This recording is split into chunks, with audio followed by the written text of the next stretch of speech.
বিভিন্ন গণমাধ্যমে chief prosecutor Tajul ইসলামের বরাত দিয়ে জুলাই আগস্টে বাংলাদেশে কোনো গণহত্যা হয়নি চিফ প্রসিকিউটর শিরোনামে খবর প্রকাশ হয়েছে, যা পাঠককে ভুল বার্তা দিতে পারে।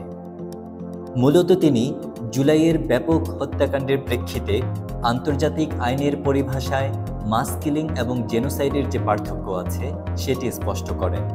তার এই বক্তব্যকেই ভুলভাবে উপস্থাপন করা হচ্ছে এসব শিরোনামে।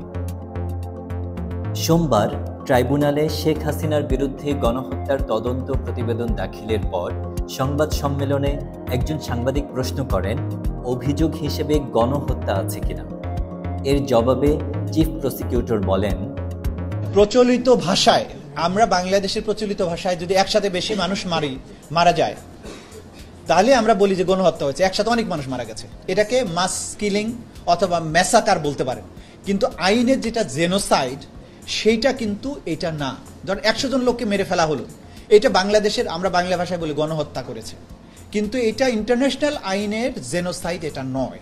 সুতরাং আমরা যদি আমাদের স্বাভাবিক পরিভাষায় গণহত্যা বলিও সেটা বলতে কোনো বাধা নেই, কিন্তু আইনে অপরাধ হিসাবে জেনোসাইড যে জিনিসটা সংজ্ঞায়িত আছে সেটা হওয়ার জন্য সার্টেন ক্রাইটেরিয়া ফুলফিল করতে হয়। বাংলাদেশে মাস কিলিং হয়েছে, ব্যাপক ভিত্তিক হত্যাকাণ্ড হয়েছে, 1,500-এর উপরে মানুষকে মারা হয়েছে, এটা ম্যাসাকার, এটা ব্যাপক হারে হত্যা, মার্ডার, কিন্তু ইট ইজ নট জেনোসাইড। আইনের জেনোসাইড এবং মাস কিলিং এক জিনিস নয়।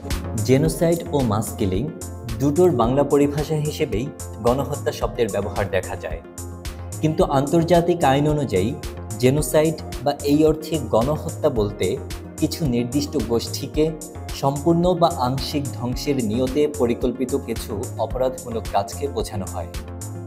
জেনোসাইড অর্থে গণহত্যা বর্গে অন্তর্ভুক্ত হওয়ার জন্য আক্রান্ত গোষ্ঠীকে রেসিয়াল, ন্যাশনাল, রিলিজিয়াস বা এথনিক এই 4টি গোষ্ঠী পরিচয়ের আওতায় পড়তে হবে।